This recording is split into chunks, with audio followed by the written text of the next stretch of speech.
नमस्कार दोस्तों, बहुत बहुत स्वागत है आप सभी का आपके अपने इस YouTube चैनल विजिटेरिया में। दोस्तों मैं हूं एडवोकेट मंजीत त्रिपाठी। दोस्तों आज के इस वीडियो में हम आपको बताएंगे कि सिंबॉलिक पोजीशन के बाद बैंक कब डीएम या कलेक्टर या सीएमएम के कोर्ट में आपके खिलाफ फिजिकल पोजीशन के लिए आवेदन करता है, फिजिकल पोजीशन के लिए एप्लीकेशन फाइल करता है। दोस्तों फिजिकल पोजीशन और सिंबॉलिक पोजीशन के बीच में बहुत ही ज़्यादा अंतर होता है। सिंबॉलिक पोजीशन किसे कहते हैं और फिजिकल पोजीशन किसे कहते हैं, ये हमने अपने बहुत बार वीडियोस में बताई है और अपने इस चैनल पे बहुत सारे वीडियोस हमने अपलोड किए हैं। उसमें हमने बहुत ही बारीकी से इनके बीच में अंतर को बताया है।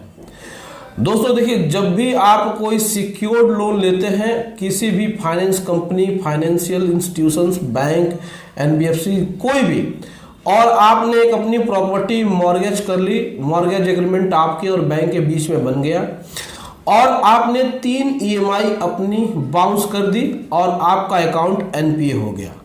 अकाउंट एनपीए हो जाने के बाद बैंक एक इंटीमेशन देता है 7 दिनों का कि आप अपना अकाउंट रेगुलर कर लीजिए, अन्यथा हम आपके ऊपर सरफेसी अधिनियम 2002 के अंतर्गत कार्रवाई करेंगे। सरफेसी अधिनियम 2002 बैंकों को यह पावर देता है कि वह मॉर्गेज किए हुए प्रॉपर्टी को ऑक्शन करके, उसको बेच करके, नीलाम करके पैसा अपना वसूल सकता है बोरोवर से, और बोरोवर की संपत्ति को कितने में बेचा जाएगा ये भी बैंक का ही अधिकार होता है। इसमें जब आपको धारा 13(2) यानी कि सरफेसी अधिनियम 2002 की धारा 13 क्लॉज 2 के अंतर्गत एक डिमांड नोटिस आपको भेजी जाती है, जिसमें कि 2 महीने का समय दिया जाता है। ये समय इसलिए दिया जाता है कि बोरोवर या तो अपने उस 3 ईएमआई को पेनाल्टी के साथ भर के अपनी जो अकाउंट है उसको रेगुलर कर ले, जैसा चल रहा था वैसा चलने दे, या फिर अपना पूरा पैसा भर के अकाउंट को क्लोज कर ले और अपनी प्रॉपर्टी रिलीज करा ले। यहाँ तक तो सब कुछ संभव था, सब कुछ बोरोवर के हाथ में था। लेकिन अगर बोरोवर की समस्या कुछ ज़्यादा है और वो 13(2) की नोटिस में दिए हुए समय में जो भी चीज़ें मैंने बताई है कि या तो वो 3 ईएमआई भर के अकाउंट को रेगुलर कर ले या पूरा पैसा भर के अकाउंट को क्लोज कर ले, ऐसा कुछ नहीं करता है, तो फिर बैंक उसके ऊपर धारा 13(4) की नोटिस यानी कि सिंबॉलिक पोजीशन की नोटिस को इशू करता है। और ये सिंबॉलिक पोजीशन उसके मॉर्गेज किए हुए प्रॉपर्टी पे जाके बैंक चिपकाते हैं, पेस्ट करते हैं, उसकी फोटो लेते हैं और वह नोटिस उतार करके फिर वह बोरोवर को थमा देते हैं। लेकिन यहाँ पे एक बहुत ही महत्वपूर्ण बात है समझने की कि इस पूरे नोटिस में, सिंबॉलिक पोजीशन की पूरी नोटिस में कहीं भी समय की यानी कि टाइम लिमिट की, समय सीमा की कोई भी बात नहीं लिखी होती है।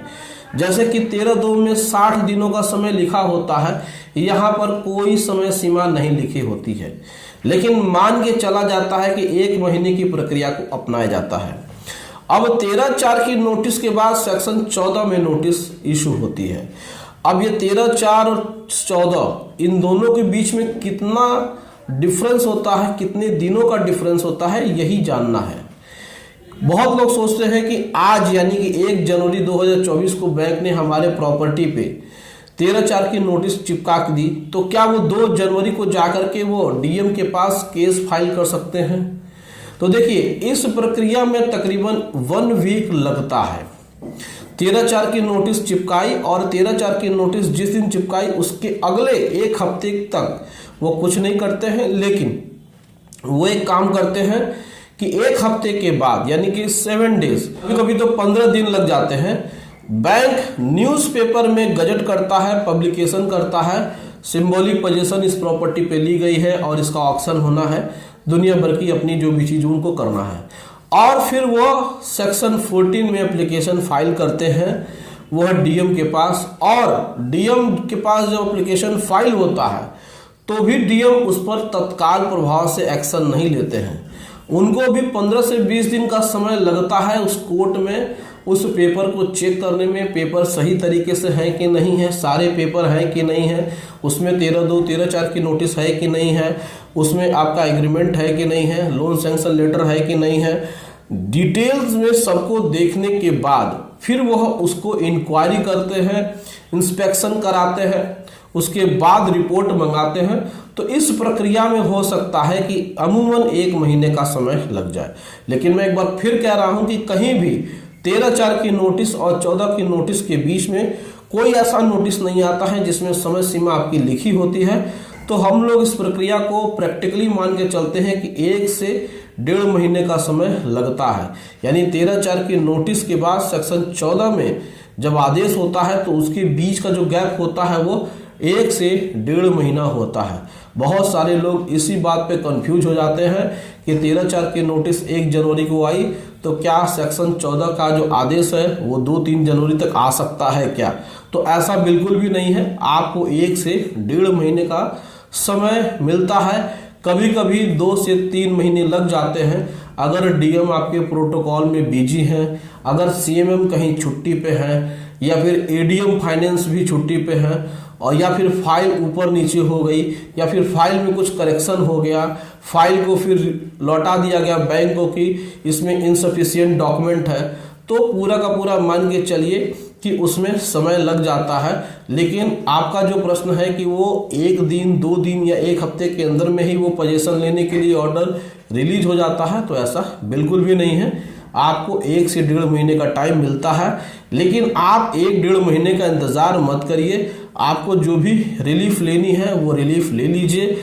आप उसको या तो डीआरटी में आप एप्लीकेशन फाइल करके, ऐसे फाइल करके स्टे ले सकते हैं, या हाई कोर्ट जा सकते हैं, या बैंक से बात करके सेटलमेंट कर सकते हैं, या अकाउंट रेगुलर करा सकते हैं पैसा भर के। जो भी आपको स्टेप्स उठाने हैं वो आप जल्दी उठाइए। 1 से 1.5 महीने का इंतजार मत करिए कि जब वो आदेश आएगा तभी हम कोई एक्शन लेंगे, कोई भी हम अपने लिए रिलीफ लेंगे। ऐसा कुछ भी नहीं है, आप समय से पहले ले लीजिए। तो ये थी जानकारी कि सेक्शन 13 क्लॉज 4 के अंतर्गत में जो नोटिस आती है सिंबॉलिक पोजीशन की, उसके बाद कितने दिन के बाद बैंक सिंबॉलिक पोजीशन के बाद कितने दिनों के बाद बैंक सेक्शन 14 में डीएम या फिर सीएमएम के पास जाते हैं। तो दोस्तों, वीडियो अच्छी लगी हो तो वीडियो को लाइक कर दीजिएगा, इसे अपने दोस्तों और रिश्तेदारों में शेयर कर दीजिएगा, और हमारे इस चैनल को सब्सक्राइब करके हमें सपोर्ट जरूर प्रदान करिएगा। चलिए मिलते हैं अगली वीडियो में एक नए टॉपिक के साथ। तब तक आप अपने पूरे परिवार का ध्यान जरूर रखिएगा। Thank you so much. जय हिंद दोस्तों।